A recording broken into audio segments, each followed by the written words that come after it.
nagpapaaral tayo ng anak na yung mga anak natin walang natututunan. Amen. Tama po ba? Oo, minsan napapagalitan natin sila. Gumigising tayo ng madaling araw, pinaghahandaan ng pagkain, tapos walang natututunan. Pag tinignan natin yung papel, wiris-wiris, walay school lang. Praise God.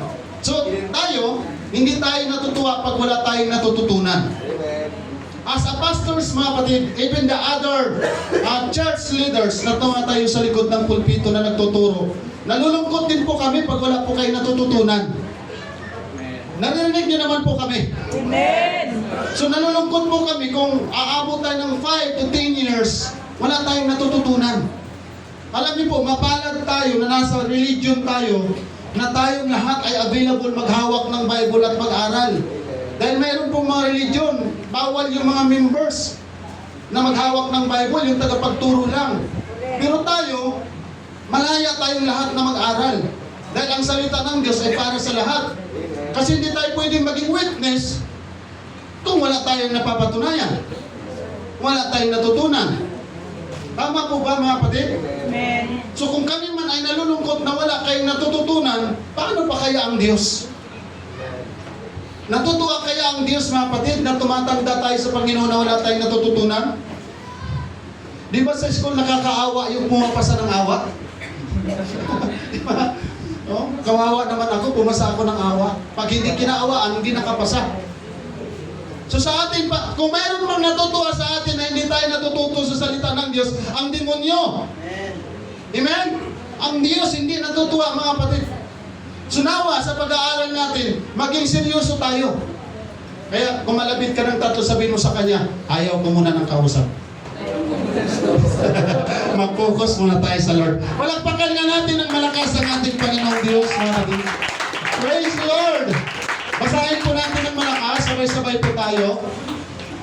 But Ye shall receive power after that the Holy Ghost is come upon you. And ye shall be witnesses unto me, both in Jerusalem and in all Judea and Samaria, and unto the uttermost part of the earth. Amen. Maraming salamat po.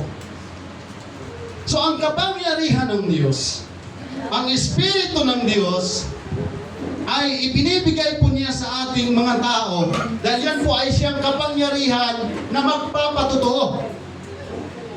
Magpapatutuo ng ano? Ng kabutihan ng Diyos sa buhay natin. Amen. Hindi tayo pwedeng magpatutuo na ang Diyos naghimala kung hindi natin nakaranas tayo mismo na ang Diyos naghimala sa atin. Amen? Amen. Masarap po kasi yung magpapatutuo na yung ating pinapatutuo, yung sarili nating patutuo. Yes. At number one at the best na patutuo, mga kapatid, yung kabutihan ng Diyos sa buhay natin. Ibig sabihin, tayong lahat ay tinawag ng Diyos. Hindi naman tayo magkakakilala sa bawat isa eh. Pero mayroong kapangyarihan, yung Espiritu ng Diyos, ang tumutulong sa bawat isa sa atin, bakit tayo nagkasama-sama ngayong umaga. So hindi tayo tinawag lang ng Diyos para maniwala sa Kanya. Tinawag tayo ng Diyos para magpapatutuo kung sino talaga ang Diyos natin kung pinaglilingkuran. Tama? Alam niyo po, yung magpapatutuo, hindi natin yan magagawa sa sarili nating lakas. Nagagawa natin yan sa kapangyarihan, sa pamamagitan ng kapangyarihan ng Espiritu ng Diyos. Amen. Amen. Ibalik naman po. Okay. Thank you, Ma'am. The Spirit brings power to witness. Pag wala tayong Espiritu ng Diyos, wala rin tayong kapangyarihan. Para lang po yung mga music instruments natin. Hindi po yan gagana pag hindi po naka-plug sa power supply. So pag hindi rin tayo naka-plug sa kapangyarihan ng Diyos, anong may tuturo natin? Anong patutuo na pwede natin gamitin? At paano tayo maging witness ng Panginoon? Di ba merong tinatawag na Jehovah's Witness? Paano sila naging witness, mga kapatid? Tayo ba, na mga naglilingkod sa Panginoon, hindi rin kaya tayo witness o witness rin tayo? Ang mga apostol ba, yung mga apostol, witness sila, hindi? Yun bang mga disciples, witness sila, hindi? Mga witness po sila. And even us, we are a witness. Pero hindi tayo makapag-witness without the Holy Spirit of God. Tama? Kaya nahihirapan tayo sa pag-usad sa paglago, mga kapatid. Lalo na sa usaping kaluluwa. Kaya salamat sa atin pong Panginoon. Medyo malabo po yung ating notes, mga kapatid. Pero nirap up ay inano ko na siya, sinamarize ko na siya para mas madali po nating maunawaan. Dahil karamihan po sa atin is majority Pilipino. At yung ating mga notes ay nakasulat po siya in English.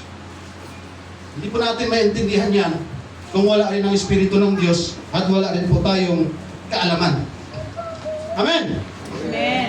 Kaya ang magandang tanong sa umagang ito, bakit may pangangaral ng salita ng Diyos pero mayroong mga taong hindi nagbabago?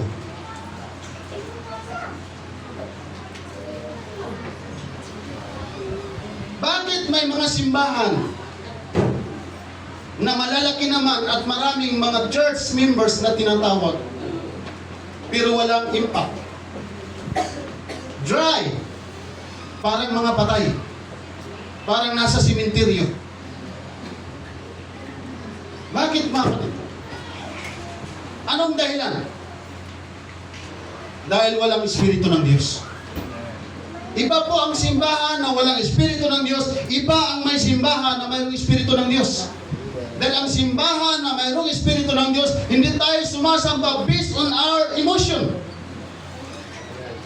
Kundi tayo sumasamba na kasama ang Espiritu ng Diyos. Amen. Kaya nga po, pag kumilos ang Espiritu ng Diyos, ang simbahan na parang patay ay nabubuhay. Dahil yung Diyos na ating pinaglilingkuran ay Diyos na buhay, hindi patay.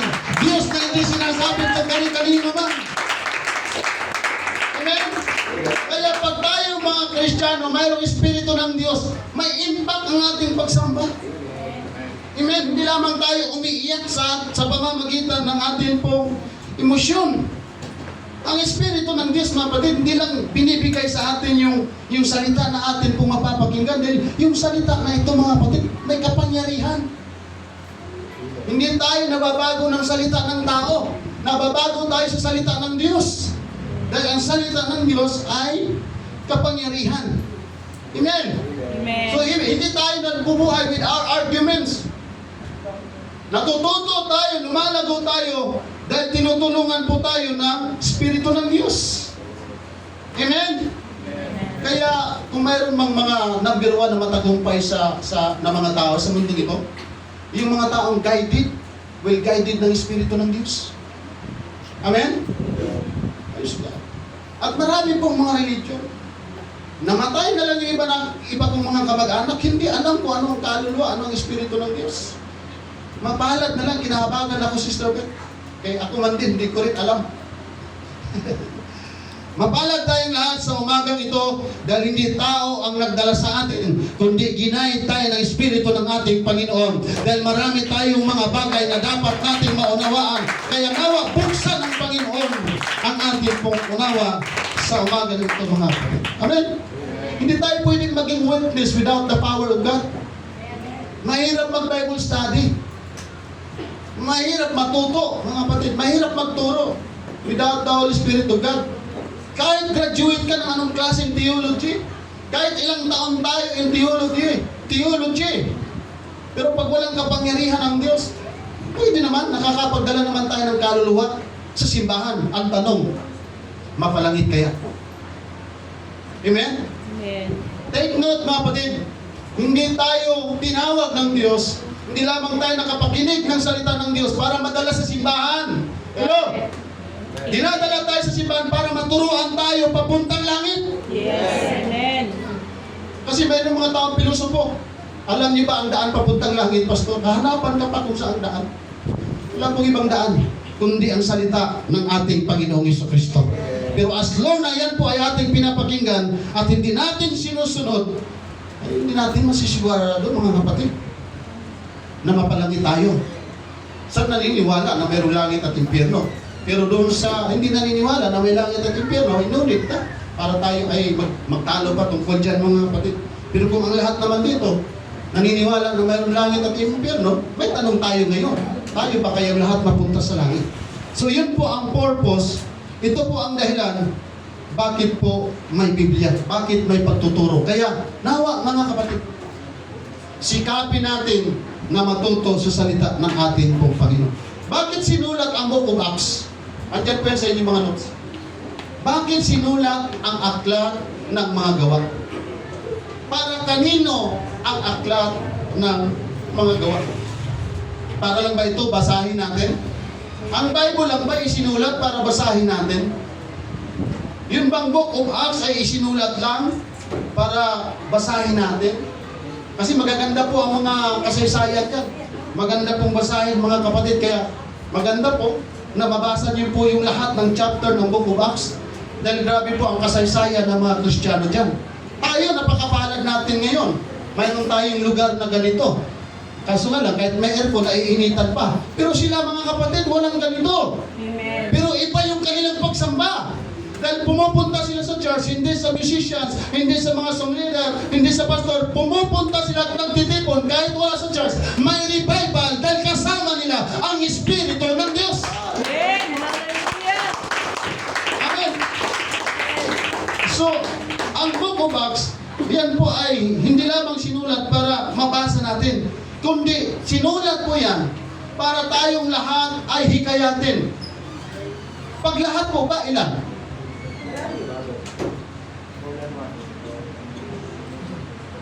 Dito mga kapatid, tayong lahat. Lahat tayo. Hindi pwede si Sister Beth lang. Hindi pwede si Brother Sherwin lang. Hindi pwede si Brother Dom lang. So, ang Book of Acts ay isinulat para sa ating lahat. Amen. Amen? Para ano? Bakit siya isinulat? Para tularan natin. Pag sinabing tularan, sundin natin. Sino? Yung mga alagad. Bakit natin sila tularan? Bakit natin sila sundin? Kasi nagbago ang kanilang buhay nung tinanggap nila ang Espiritu ng Diyos. Amen. Ibig sabihin, walang mga alagad sa Book of Acts na nagbago ang kanilang buhay kung isa sa kanila ay walang Espiritu ng Diyos.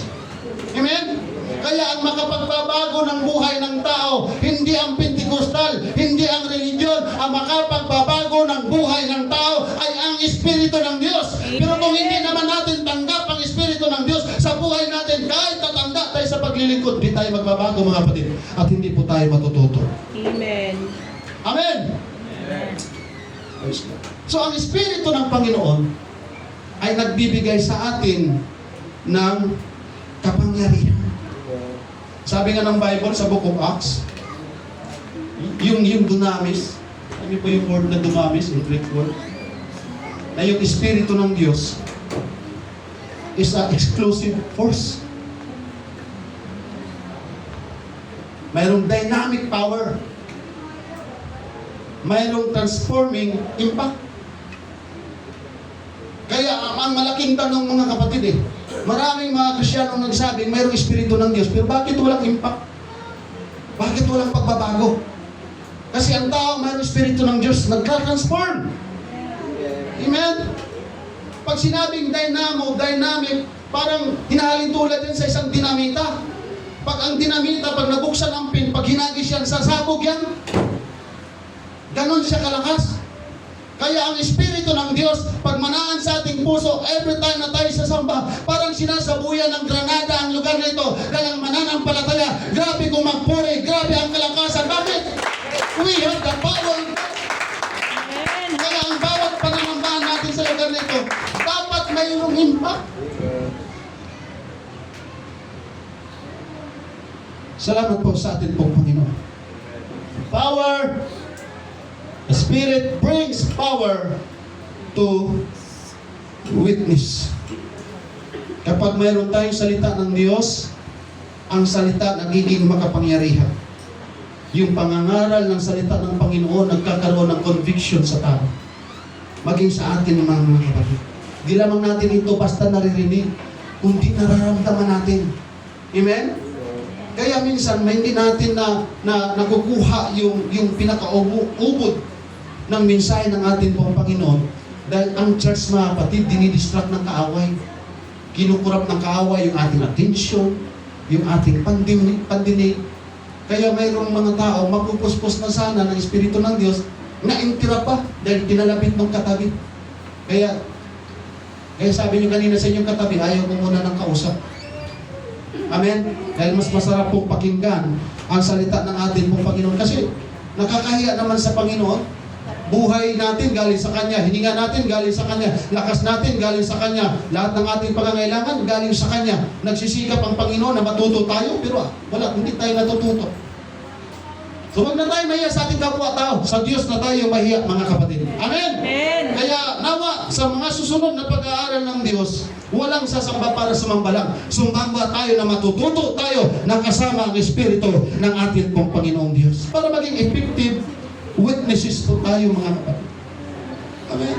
Kaya, yung mga alagad, dati silang nagtatago. Wala silang lakas ng loob na mangaral. Kailan sila nangaral? Nung natanggap nila ang Espiritu ng Panginoon. Kaya nga, ang church talaga dapat may standard, mga kapatid. Kaya ngayon po, maunawaan ninyo, bakit hindi tayo lahat nakakatayo sa likod ng pulpito? Dahil hindi po tayo lahat pasado sa standard ng Diyos. Amen? Pwede bang magturo ang grade 1 kung ang estudyante ay college? Di ba po? Hindi. Maari meron po kayong alam. Maari meron po kayong natutunan. Pero hindi siya applicable behind the pulpit. Ang Diyos po, mga kapatid, ay banal.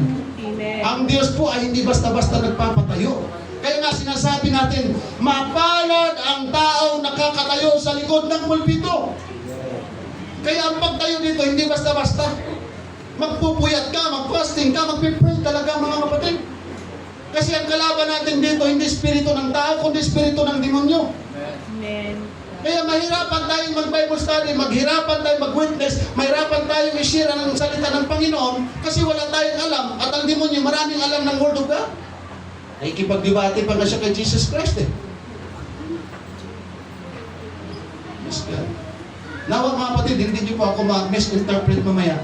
Dahil hindi ko po kayang hulaan kung gaano na po kayo kalalim sa Panginoon at gaano na po karami ang inyong natututunan. Praise God. Ang Panginoon lamang po ang nakakaalam. Praise God. Hallelujah. Maging ako man, mga kapatid, wala po akong pwedeng ipagmalaki dahil hanggang ngayon wala pa akong alam. Marami pa po akong dapat matutunan tungkol sa salita ng ating pong Panginoon. Amen? Eh kung mahihain nga lang tayo, hiya pa lang, talo na tayo dyan. Paano tayo makapag-share? Hindi pa nga tayo nakakausap, nahiya na tayo eh. Diba? Eh yung mga alagad, ganun din. Takot sila sa mga Hudyo. Nagtatago sila sa mga Hudyo.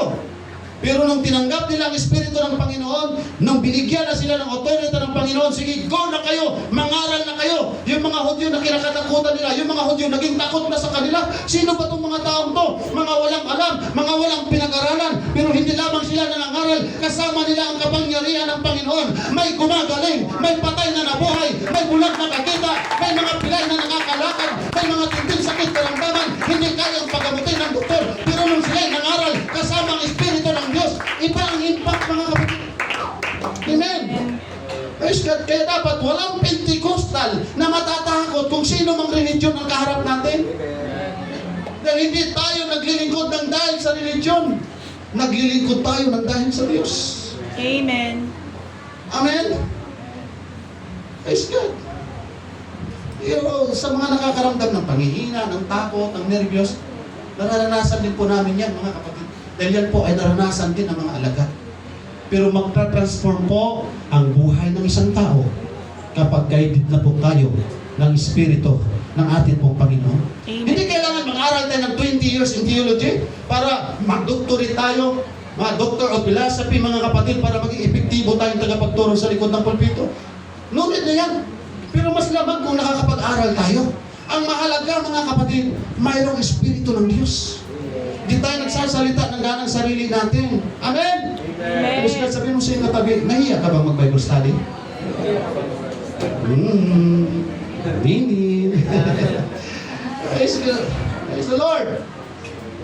Si Apostol Pedro, alam natin, walang pinag-aralan mga mangingisda. Pero nung natanggap nila ang Espiritu ng Diyos, isa sa pinakamatapang na alagad na nangaral ng salita ng ating pong Panginoon. Si Apostle Paul, naging the greatest apostle. Nung una, persecutor siya. Pero nung tinanggap niya ang Espiritu ng Diyos, naging the greatest apostle siya. Nabago ang buhay, mga kapatid. Amen? Kaya hindi pwedeng mabago tayo ng religion. Hindi pwedeng mabago tayo ng tao. Hindi pwedeng mabago tayo ng pastor. Dapat mabago tayo ng Espiritu ng ating Panginoong Diyos. Amen. Ang generator, kahit gaano kaganda, pag wala yung power supply, pag wala yung fuel, pag walang gasolina yan, wala tayo makukuha ang liwanag dyan. Ganon din tayo. Amen? Ang paglilingkod sa Panginoon, hindi pagwapuhan, hindi pagandahan. Lamang yung gwapo at maganda. Pero proud din tayo mga pangit. Kasi kung wala tayong mga pangit, hindi marirecognize yung kanilang kagwapuhan at kagandahan. Di ba mga kapatid? Yung mga ilaw na to, sinong mayroong mga chandelier? Ano tawag yan? O chandelier sa inyong mga bahay. Kahit gaano kamayan, 50,000, 30,000, 40,000, kahit gaano kaganda yan, pag walang power supply yan, may ilaw ba yan? Wala. Wala. Ganon din tayo. Sa paglilingkod natin sa Panginoon, importante ang Espiritu ng Diyos. Amen. Hindi makita kung anong mayroon tayo, kundi ang makita sa atin ang Espiritu ng ating pong Panginoong Diyos. Amen? Amen. Kaya, alam niyo po, nabanggit ko po sa inyo kanina, kapag ang simbahan ay walang Espiritu ng Diyos na kumikilos, walang impact. Saan po ba nananahan ang Espiritu ng Diyos? Sa lugar na ito o sa puso natin? Sa atin, sa puso natin. Saan mga kapatid? Sa puso natin o sa lugar na ito? Sa puso natin. Amen. Kaya mapapansin niyo po, pag ang taong mayroong Espiritu ng Diyos, pag siya ay sasamba, hindi mukhang patay. Pag ang taong mayroong Espiritu ng Diyos, sasamba siya na buhay na buhay. Kaya ang simbahan na ito, mga kapatid, hindi lang instruments ang nag-iingay, hindi lang microphone ang nag-iingay. Yung totoong mananamba na mayroong Espiritu ng Diyos, hindi mo yan kayang pigilan na mag-puri, hindi mo yan kayang pigilan na mag-ingay. Bakit? Sumasabog na parang dinamita ang Espiritu ng ating Panginoon. Kaya importante po, napaka-importante ng Espiritu ng Diyos. Huwag nating baliwalain, mga kapatid. Kailangan natin yun. Kasi po, sa mundo natin ngayon, sa Pilipinas lang, huwag na nating idamay ang ibang bansa. Marami pong simbahan ngayon parang mall.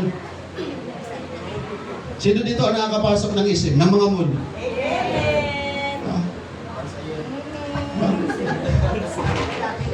Christmas. Marami pong mga simbahan ngayon parang mall. Maraming tao, walang transformation. Hello?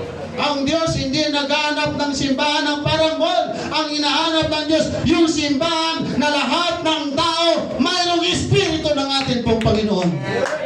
Amen! Praise God! Hallelujah! Sabihin mo sa iyong katabi, kaya pala parang wala akong gana magpuri minsan. Kaya pala parang tinatamad ako minsan. Ang taong may Espiritu ng Diyos, kahit gutom, kahit pagod, kahit buyat, pag-usaping pagsamba, malakas talagang sumamba yan sa ating Panginoon. So pag wala tayong kapangyarihan, wala tayong impact. Pag wala sa atin ang Espiritu ng Diyos, walang kabuluhan po ang ating buhay. Hindi po sapat ang ating knowledge. Hindi po sapat ang wisdom na mayroon tayo. Kailangan po natin ng kapangyarihan na nagmumula sa atin pong Panginoon. Kaya lagi natin sinasabi, huwag pong ma-open yung iba. Praise God. Meron tayong mga tagapagturo dito. Talagang nananaway sila, mga kapatid. Na kung maaari, hanggat maaari, na kung pwede lang, hindi tayo magpalakad-lakad. Praise God. Sige lang. Pag ilipat na tayo ng Panginoon sa malaking pananabahan, alam na natin, mga kapatid, yung nararapat nating gawin. Amen? So ang simbahan ay hindi lugar para tayo ay magpasyunsyo, mga kapatid. Ito yung lugar na dapat tayong matuto tungkol sa Espiritu ng ating pong dakilang Diyos. Amen. Amen. Palakpakan natin ang ating pong Panginoong Isus. Bakit ang ating Panginoong Isus Kristo, mga kapatid? Hindi po siya nangaral without the Holy Spirit. Alam natin na ang ating Panginoong Jesucristo nagkatawang tao. Diyos na nagkatawang tao na sinasabi ng Bible. Nung nagkatawang tao siya, hindi na ba niya kailangan ng Espiritu? Kailangan niya ng Espiritu. Anong patunay? Nagpabautismo siya kay John the Baptist. Kaya nga ang mga tao ngayon nakapagtataka, mga kapatid, ang ating Panginoong Jesucristo nagpabautismo, pero yung tao ngayon ayaw. Di ba? Ganon katindi, umatake ang tao eh. Napakagaling niyang mangbulang.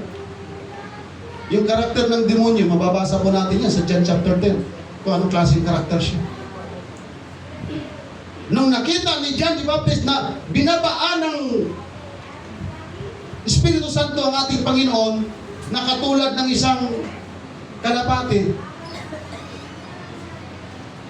naunawaan na ngayon ni John the Baptist kung sino si Jesus Christ. Kaya, kailan nag-umpisa sa kanyang ministry si Jesus Christ?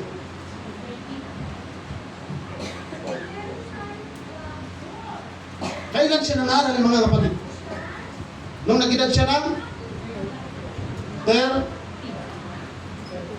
Okay, Tams? Hindi niyo alam? Pati ako, hindi ko rin alam. Di pastora lang nakaalam, mga kapatid. Kailan siya nangaral? Sa kanyang ministry? 30 or 33? 30. O sige na. Pero hindi siya nangaral na walang bumaba sa kanya na Espiritu Santo. Amen. Nung bumaba sa kanya ang Espiritu Santo, nung nangaral siya, grabe ang kapangyarihan. Pero hindi lahat ng tao nagustuhan siya. Maraming mga religious doon, maraming mga reliyon doon, galit sa kanya. Bakit? Ang mga religion, nangangaral lang without the power, without impact. Yes. Nangangaral sila, walang gumagaling. Pero yung ating Panginoon, nung siya nangaral, maraming buhay na nagbago, maraming buhay na na-transform, mga kapatid. Kaya without the Holy Spirit, you and I, hindi tayo magka-transform, hindi tayo mababago kung nakikinig lamang tayo sa pangangaral na walang kapangyarihan ng Panginoon. Kaya yun ang hinahanap ng Diyos sa iyo at sa ating mga kapatid. Oh, hallelujah. Tumatalsik. Amen. Hallelujah. So ang Diyos, hindi lamang po siya basta naririnig natin sa pamamagitan ng pangangaral. Nararamdaman po natin ang kanyang kapangyarihan. Kaya po, mga kapatid, hindi po biro ang maging witness ng ating Panginoon without the Holy Spirit, without the power of God. Alam niyo po, ang pananambahan na walang Espiritu ng Diyos, parang museum. Lisod o Bisaya, Sister Beth. Lisod yun kayo. Ano bang mayroon sa museum? Display. Mga display. Kagaganda ng mga display. Pero walang buhay. Pag pumasok ka, parang tila bawal magingay. Parang napakatahimik mo. Tinitingnan mo yung napakagandang mga display. Pero walang buhay. Subukan nyo, mga kapatid, lumabas po kayo dyan. Pumasok kayo. Tapos ang bawat isa sa atin nakaganyan lang. Di ba magtataka ka? Di ba matatakot ka? Anong nangyari sa kanila? Ba't di gumagalaw? Mga buhay pa ba itong mga to? Sabihin mo sa iyong katabi, buhay pa ako. Buhay pa ako. Amen! Wala tayo sa museum! Nandito tayo sa pananambahan, mga kapatid! Nagkapat dito sa loob, hindi tayo po para mga bagay na walang buhay na hindi gumagalaw. Kaya galaw-galaw tayo, palakpakan natin para ang Diyos. Kaya nga hindi bawal sumigaw, hindi bawal magtuloy para sa ating pong Panginoon. Amen! Praise God. Sumasabog niya, parang dinamita. Grabe ang impact ng ating pong Panginoon. Yan ang, alam niyo po, sa ibang bansa, maraming mga simbahan, kalalaki, naging museum na lang sila. Bakit? Marami sila mga members dati, pero wala na ang kapangyarihan ng Diyos. Tao na ang nakikilala. Sa atin po, hindi pwede. Ang ating Panginoong Jesucristo sa bawat araw, siya dapat ang maluwalhati sa atin pong mga buhay. Amen. So ang Espiritu ng Panginoong Diyos ang nakakatulong sa atin na dati tayo mga ordinary men, ordinary people, pero ngayon, dangerous na. Masasabi mo, Sir, Brother Sherwin, na ordinary ka lang. But in the long run, you are dangerous. Men of dangerous. Pastor, parang nakakatakot ito mga iba. Dangerous, ano? Tayong lahat, mga kapatid, pag mayroon tayong Espiritu ng Diyos, tayong lahat ay dangerous kanino? Sa demonyo. Amen. Amen. Dangerous na tayo sa demonyo. Bakit? Hindi na niya tayo kayang agawin. Hindi na niya tayo kayang gamitin. Ang gagamit sa atin, ang ating Panginoong Jesucristo. Dangerous na tayo ngayon sa gawa ng demonyo, mga Amen.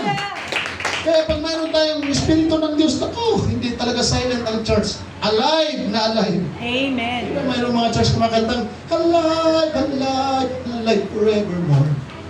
Pero pagdating ng mga susunod na araw, alive, alive, alive. Hallelujah. Sabihin mo sa iyong katabi, hindi magbabago ang lahat ng tao sa buong naik kung walang Espiritu ng Diyos.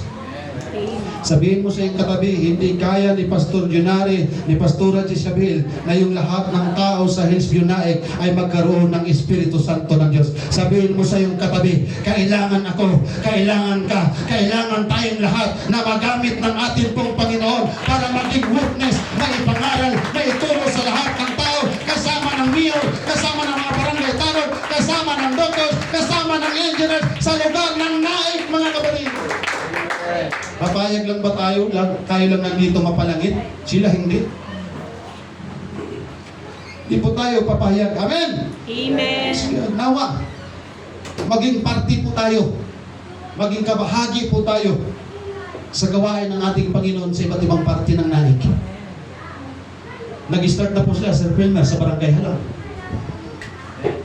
Sa Barangay Sapa, mga kapatid. Mayroon ng gawain doon, mini service. Every Friday, the morning, sa Barangay Muson. Praise God. Hallelujah. Kahit wala kayo, hindi namin kayo kasama, pero gumagawa tayo sa gawain ng Panginoon. Dahil hindi naman natin kaya lahat eh. Amen? Pero nawa mga kapatid, nangungusap po sa inyo ang ating Panginoon ngayon, na kahit hindi tayo nakakapag-Bible study, nawa maging kabahagi tayo sa mga lugar na bubuksan, sa mga barangay na bubuksan, sa gawain ng ating pong Panginoon. Yung makapag-sponsor tayo ng 300, ng 200 ng tinapay pagkain sa mga bata, napakalaking bagay po yan mga kapatid, sa harapan ng ating Panginoon. Hindi man tayo nag-convert agad, maging kayo man, maging ako man. Hindi man tayo pagkarinig sa atin ng Bible study, pagka kinabukasan, convert na kagad tayo, meron tayong Espiritu na. Hindi. Mayroon pong mga taong nagtyaga sa atin. Mayroon pong taong nagtiis sa atin. Mayroon pong mga taong nananalangin sa atin. Mayroon pong mga taong nagfasting sa atin. Mayroon pong mga taong gumagastos ng pamasahe. Mayroon pong mga taong gumagastos ng pagkain para madala tayo sa gawain ng ating pong Panginoon. Mga kapatid, huwag tayong maging madamot sa mga barangay na binubuksan para sa gawain ng ating pong Panginoon. Pwede po kayo mag-abot sa kanila ni Sir Pelgar, kay Pastora, ganito, pagpakain sa mga bata, pagpakain sa Bible study. Hindi po yun kawalan para sa atin. Kaluluwa po ang nililitas ng ating Panginoon na ikaw at ako hindi man tayo magamit sa Bible study, pero mayroon ka pamaraanan na pwede tayong gamitin ng Panginoon. Hindi tayo mag-glorify ang Diyos, mga kapatid. Every time na tayo tumutulong sa gawain ng Panginoon, hindi tayo nawawalan. Binubuksan natin ang durungawa ng langit para buksan ang Panginoon, para i-supply ang lahat ng ating pangangailangan. Amen. Hallelujah. Amen. Kasi kung tayo tukahan lang ngayon, tukahan tayo bawat isa sa atin, mag-Bible study, ang dami nating dahilan. Mayroon lang kami kaklase siya eh. Pinabasa, ayaw talagang bumasa. Engineer. Eh, dami pa ng mga tao. Ba't ayaw mo bumasa? Masakit po ngipin ko. Hindi ba natin kayang bumasa pag masakit ang ngipin? Dahil lang talaga niya kasi hindi pala siya marunong bumasa. Para hindi siya mapaya, nagsabi na lang na masakit ang ngipin. Kaya hindi talaga siya napilit na mabasa mga kapatid. Hindi siya sa atin. Marami tayong dahilan. Dahil hindi natin alam ang utog. Hindi natin kaya mga kapatid. Pero pwede tayong gamitin ng Panginoon sa iba't ibang parte ng pamamaraan para makatulong. Pwede tayong mag-sponsor kay Brother Sherwin eh. Sa kanyang pag-aaral, sa Bible School. Di ba pag nakapasa yan, pag nag-graduate yan, makapagbukas din ang gawain dito sa Barangay Naik, magpastor, tapos dahil nasa radyo siya mga kapatid, dahil yun yung kurso niya, tapos siya doon, Sa kurso niya. Di ba? Nangangaral na sa radyo, nagpa-Bible study, nagpapastor pa. Di ba masaya yun? O Lord, salamat, naging bahagi ako kay Brother Sherwin. Ngayon meron ng kaluluwang inalaga. Di ba, Angel? Sabihin mo sa iyong katabi, kung may kantang tatlo, mula ngayon, maging kabahagi na ako sa gawain ng Panginoon. Agoy, nangalungkot na. Murang nangalungkot na. Kahit 5 piso yan mga kapatid, huwag mong langlangin ang 5 piso dahil malaki na yan sa harapan ng ating pong Panginoon. Bakit? Maraming mga kabataan ngayon nakulang sa pagkain. Di ba nakapagpamirinda ka na, nakapagbahagi ka pa ng salita ng Diyos? Di ba? Hindi si Pastor ang matutuwa ang Diyos. Yes, masaya ako mga kapatid, pero mas lalong masaya ang ating Panginoon. Di ba si Jesus Christ pag nangangaral siya?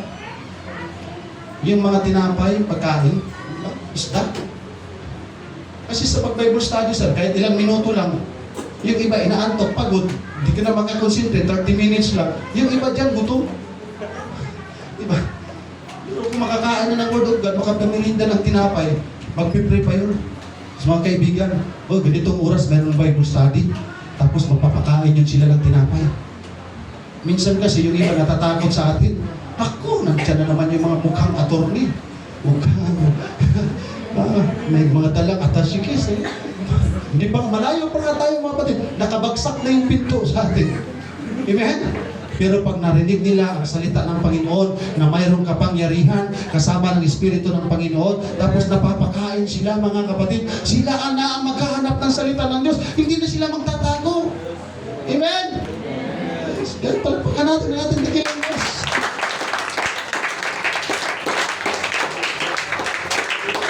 Alam niyo po, ang nakakalungkot po sa panahon natin ngayon, napakarami pong Kristiyano na alam ang katotohanan pero masyado ng tahimik. Maraming mga Kristiyano na may kakayanan pero nananahimik mga kapatid. Alam natin na ang mundo natin ay papunta na sa kapahamakan.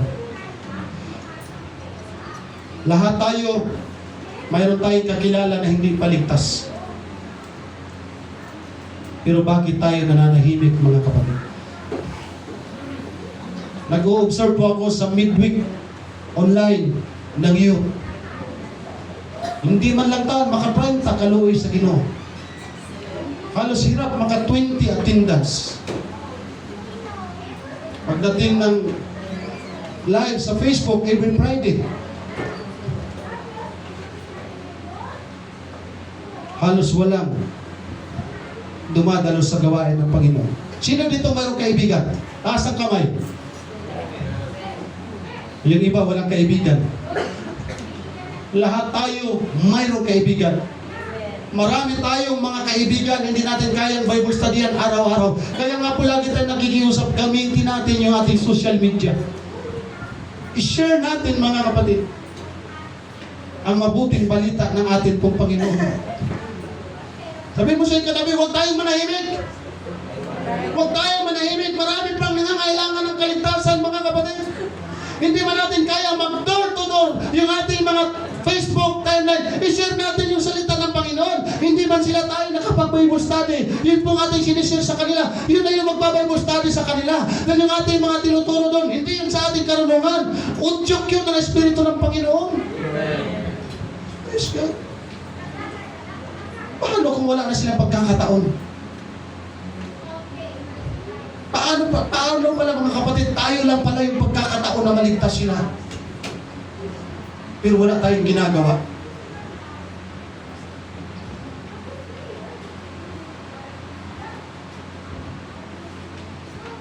Baka yung boses lang natin ang inaintay nila mga kapatid. Na pangaralan natin siya. Alam niyo po, sa totoo lang isang araw, maraming kaluluwa ang magtatanong sa atin, bakit hindi niyo ako binabahagi na ng salita ng Diyos? Bakit hindi niyo sinira sa amin ang Word of God? Mapapahamak pala ang aking kaluluwa. Matagal kitang kaibigan, matagal na kitang kakilala, mag-friend tayo sa Facebook. Bakit hindi mo ako binigyan ng warning?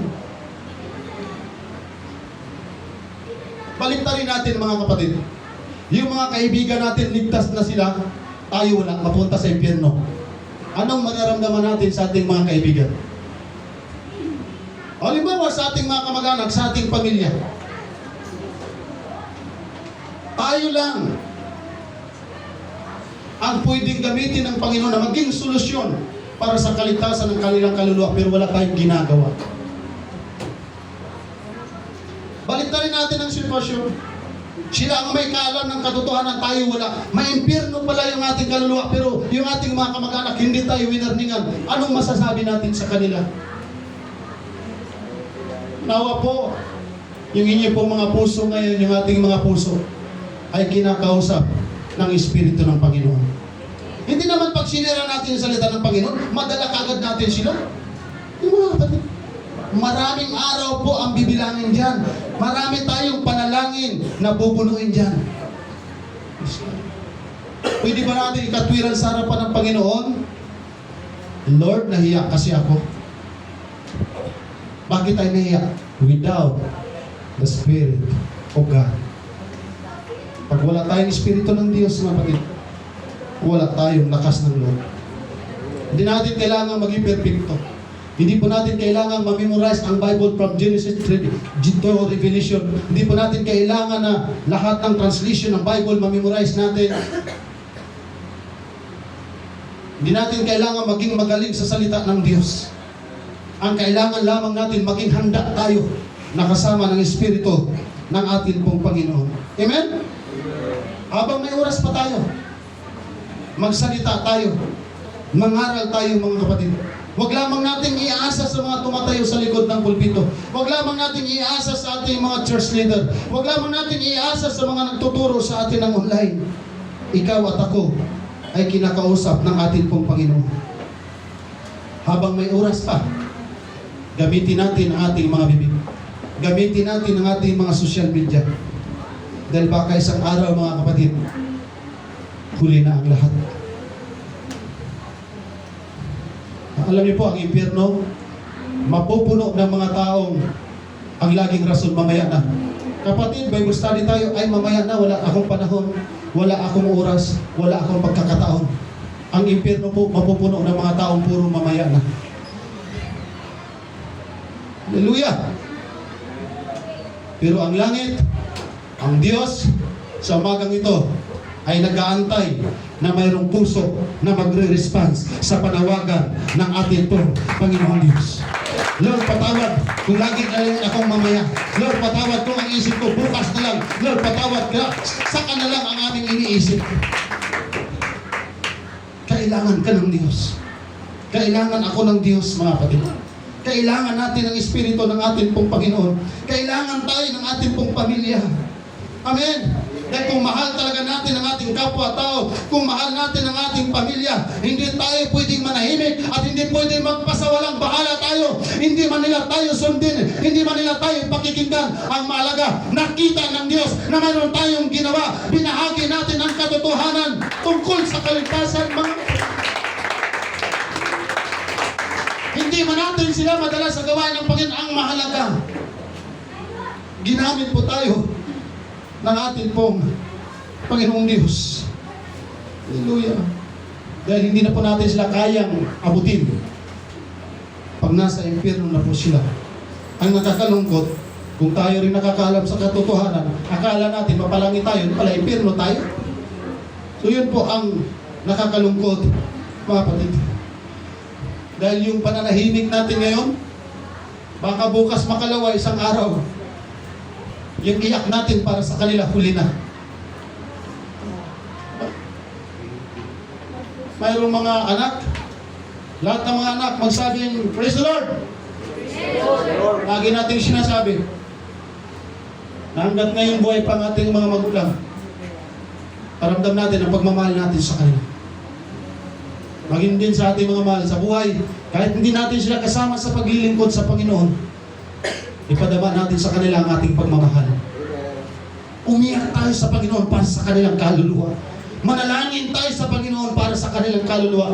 Mag-fasting tayo para sa kanilang kaluluwa. Bakit natin gagawin yun? Dahil mahal natin ang kanilang kaluluwa, mga kapatid.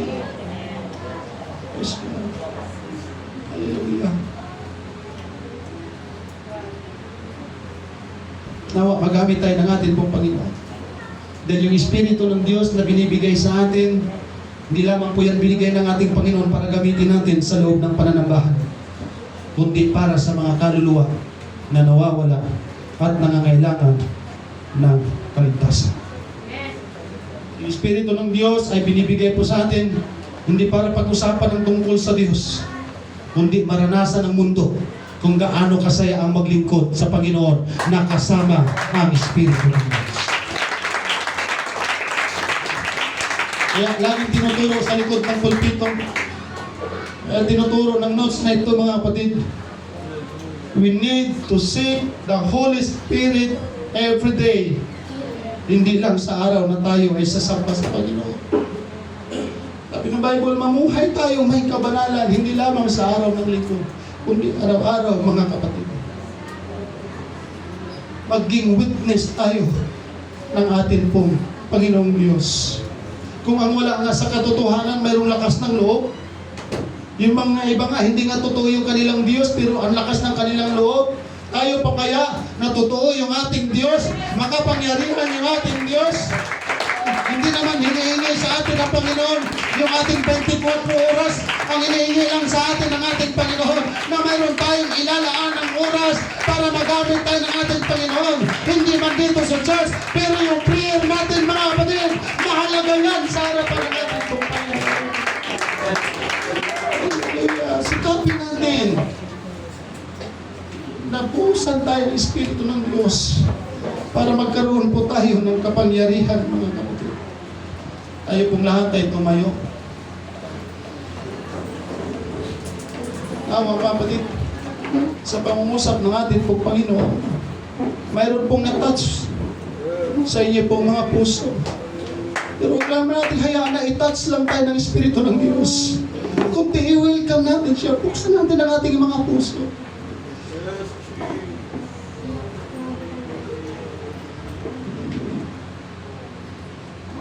Awit tayo ng paboring awit sa ating pong Panginoon.